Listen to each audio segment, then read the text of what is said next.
नमस्कार. माझ्या मराठी यूट्यूब चॅनलमध्ये परत एकदा आपलं सगळ्यांचं स्वागत आहे.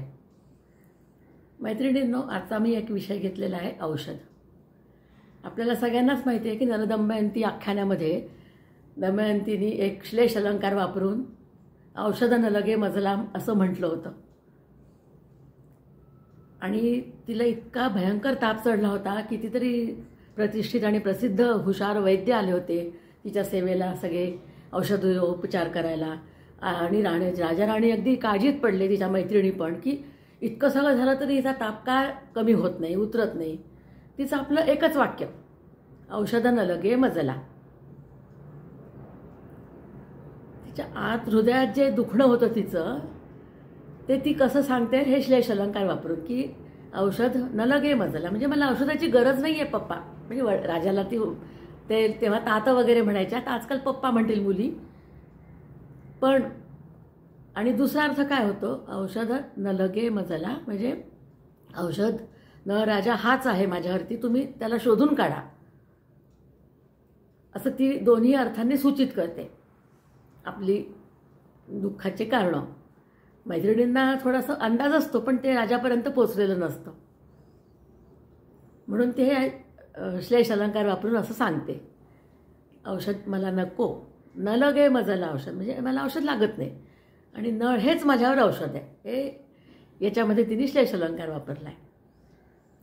तसंच आजकालच्या जीवनामध्ये आपल्याला औषध हा इतका महत्त्वाचा घटक झालेला आहे की औषधाशिवाय आपण जगूच शकत नाही.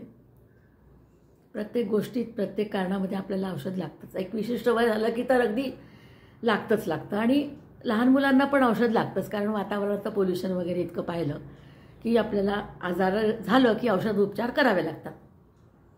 मग आजाराची तीव्रता पाहून आपण कुठलं औषध घ्यायचं हे आपण आपलं ठरवायचं. कारण आजकाल जी ॲलर्जी हा जो प्रकार जो बोकाळला आहे सगळीकडे, त्याच्यावर ॲलोपॅथिक सारखेच प्रभावी उपाय काम करतात. स्टिरॉइड्स म्हणा, अँटीबायोटिक्स म्हणा. तात्पुरतं बरं वाटायला ॲलोपॅथिक आपल्याला करावंच लागतं, कारण आपल्याला जर काही मोठं मुश्किलीचं काम असेल, पटकन जायचं असेल, कुठे मीटिंग वगैरे अटेंड करायची असेल, तर ॲलोपॅथिक घेऊन आपल्याला बरं करून आपण ते काम आपलं करून घेतो. आणि मग तो जो औषधाचा जोर झाला की मग आजाराला थोडासा उतारा येतो.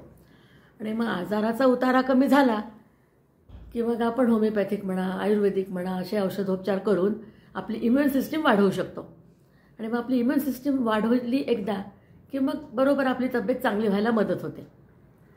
मैत्रिणींनो, एकच पॅथी कुठलीही परिपूर्ण अशी नसते. आपल्याला प्रत्येक पॅथीचा आधार घ्यावाच लागतो.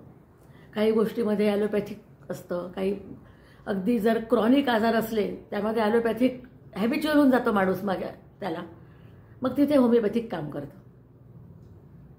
म्हणजे 18-18, 20-20 वर्ष जुने आजारसुद्धा होमिओपॅथीने बरे झालेले आहेत, आम्ही डोळ्यांनी बघितले.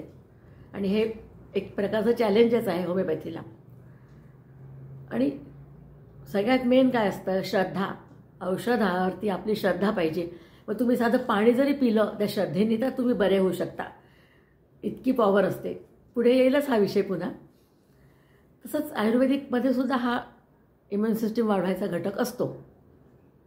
पण यासाठी एक योग्य औषधोपचार आपल्याला करायला पाहिजे. परफेक्ट औषध आपल्याला निवडावं लागतं. असं नाही की टी व्हीवर किंवा मोबाईलमध्ये किंवा रेडिओवर ॲडव्हर्टाईज आली आणि ती ॲडव्हर्टाईज पाहून अगदी पंचारिष्ट घ्या सगळेजणं आणि आपली पचनशक्ती स्ट्रॉंग करा, असं त्यांनी जरी म्हटलं तरी आपली पचनशक्ती म्हणजे मशीन नसते की त्यात ऑइलिंग टाकलं आणि मशीन चालू झाली. त्यामध्ये बरेचसे घटक असे वेगवेगळे असतात की त्यामध्ये वैद्य जे असतात, आयुर्वेदिकचे डॉक्टर BAMS, ते लोक आपला तब्येतीचा विचार करून मग आपल्याला बरोबर औषधोपचार करतात की तुमची वाताची तब्येत आहे का, पित्ताची तब्येत आहे की कफाची तब्येत आहे. कारण काही गोष्टी खाल्ल्याने पित्त वाढत असेल आणि तुमची पित्ताची तब्येत असेल तर ते औषध तुम्हाला चालणार नाही. तसंच दशमूलारिष्ट पण, एखादी सुंदर हिरोईन सांगते की नाही, दशमूलारिष्ट घेतलं आणि मी माझे बाळ झाल्यावर सुद्धा माझी तब्येत चांगली राहिली. पण ते दशमूलारिष्ट जे आहे ते सगळ्याच स्त्रियांना चालेल असं सांगता येत नाही. प्रत्येकाचा हार्मोनल बॅलन्स वेगवेगळा असतो. त्याप्रमाणे ते औषध घ्यावं लागतं, त्याच्याशिवाय ते चालत नाही. की आपण वाचलं आणि घेतलं इतकं सोपं नाही आहे. म्हणून तर एक्सपर्ट लागतात ना. म्हणून आपल्याला डॉक्टरांची गरज भासते, कारण डॉक्टरांनी अभ्यास केलेला असतो ते आजकालच्या काळातले तपस्वीच आहेत, ऋषीमुनीच आहेत. अभ्यास करून करून प्रत्येक गोष्टीवर रिसर्च करून मग औषध तयार होतं आणि मग ते आपल्याला देतात. तेव्हा ते बाजारात येतं ना. असंच काही पण आपण खाऊ शकत नाही, रॉ मटेरियल म्हणा किंवा काही. जे ॲप्रोप्रिएट औषध असतं तेच आपल्याला घेऊन काम करावं लागतं. आणखी एक प्रजाती असते आपल्या मानवी समाजामध्ये की तिला सारखं काहीतरी असं वाटत असतं की मला काहीतरी होतच आहे.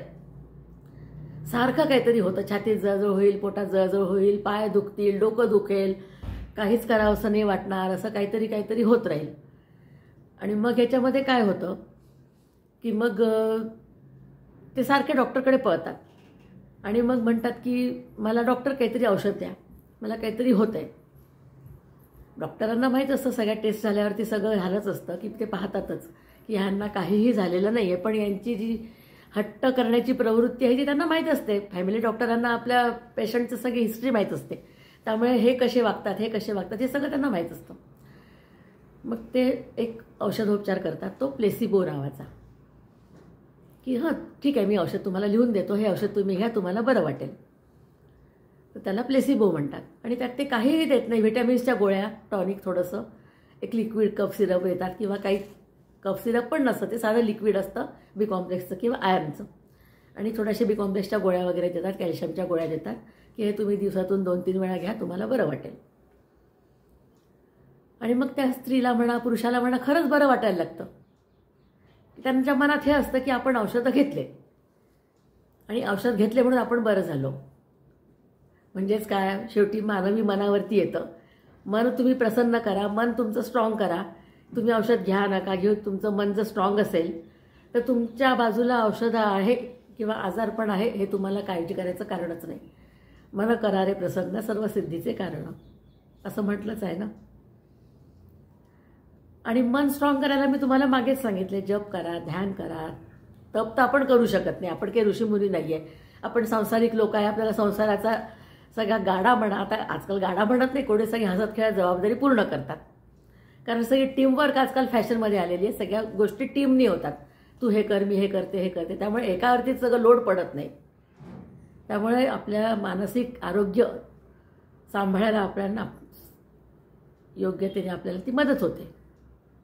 आणि एकदा तुमचं मन स्ट्रॉंग झालं की कशाचीच आपल्याला भीती वाटत नाही. नाही तर काही वेळेस अंधारात काही वेळेस राहिलं तरी पण माणसाची तब्येत बिघडू शकते. किंवा एकटं राहिलं, बापरे आता मी एकटी राहील, मी एकटी कशी राहू म्हटलं की काही ना काही परिणाम दिसलाच पाहिजे वाईट. म्हणूनच सांगितलंय की तुम्ही तब्येतीची काळजी घ्या, पण शरीराचे अतिशय जास्त लाड करू नका. कारण जर जास्त शरीराचे लाड केले की शरीर आपलं उगीचच लाडावतं आणि मग काही ना काही झालं म्हणून डॉक्टरकडे सारखं पळावं लागतं. आणि होमिओपॅथिक म्हणा, आयुर्वेदिक म्हणा, ॲलोपॅथिक म्हणा, जरी औषधांचे साईड इफेक्ट नसले तरी आपण साधा एखादा गोड आयटम जरी जास्त खाल्ला पदार्थ तर आपल्या पोटाला त्रास होतो. मग आपण जर सारखी औषधं घेत राहिलो तर किडनीला किती त्रास होईल, लिव्हरला किती त्रास होईल, हा आपलाच आपण विचार केला पाहिजे. आणि आपली तब्येत स्वतः नॅचरल चांगली करायची पद्धती स्वीकारली पाहिजे. आणि ह्यामध्येच मन सगळ्यात मोठं आहे.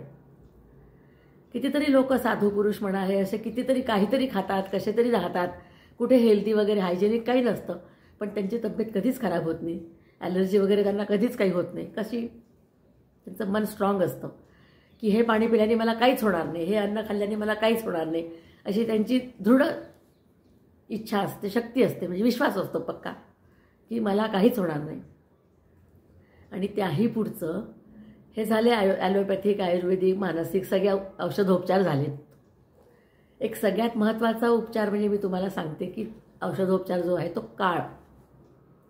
माणसाच्या कुठल्याही दुखण्यावरती, जखमेवरती योग्य तो उपचार होतो तो काळाने. म्हणजे जर एखाद्या घरामध्ये एक व्यक्ती आपण गमावली किंवा आपल्या धंद्यात लॉस झाला किंवा घरामध्ये कोणाची तब्येत जास्त आजारी आहे, तर ह्या सगळ्या दुःखावरती सगळ्यात परिणामकारक औषध कोणतं असेल तर काळ.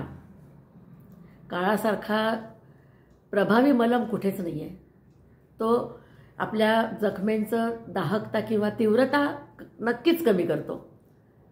मग आपल्याला ते सहन होतं थोडंसं आणि मग आपलं दुसरीकडे लक्ष गेलं की मग आपले हे तेच विचार आपल्या मनात येत नाहीत आणि मग आजारपणाला आपण जरा दूर पळवतो. म्हणूनच काळ हे औषध अगदी योग्य आहे. आणि कालचक्र कसं चालतं, अँटी क्लॉकवाईज कधीच चालत नाही, क्लॉकवाईजच चालतं. कारण ते आपल्याला असं शिकवतं की तुम्ही सारखी प्रगती करत राहा. गो अहेड, आगे जा, आगे जाओ, आगे बढ़ो, आगे बढ़ो, रुको मत, थांबला तो संपला, अशी मराठीत आपल्या म्हणच आहे. काळाप्रमाणे आपण चालत राहिलो, मागचं सोडत राहायचं, पुढे चालत राहायचं. परत ते वळणं येत नाहीत, मागचं वळण परत येत नाही. पुढे आपण रस्ता कसा आहे ह्या आशेने आपण जातो की चला पुढचा रस्ता चांगला येईल, पुढचा रस्ता चांगला येईल. आणि मग हळूहळू आपण मागचा झालेला त्रास विसरून जातो, पुढच्या चांगल्या रस्त्याला लागतो. मंडळी, काळाचं असंच आहे, मानवी आयुष्याचं पण असंच आहे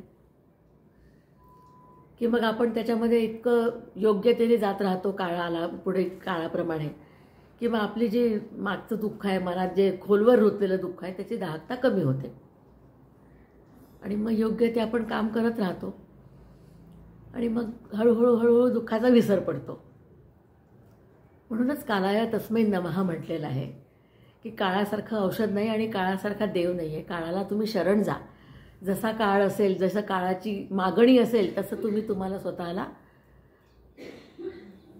घडवलं पाहिजे. म्हणजे कसं वाटलं हे औषध तुम्हाला माझं? औषधाची मात्रा इतकीच पुरे तुम्हाला, कारण जास्त झाली तर मग ती ओव्हरलोड होईल आणि मग त्याची ॲलर्जी पण तुम्हाला होऊ शकते. म्हणून माझं बोलणं मी इथेच थांबवते.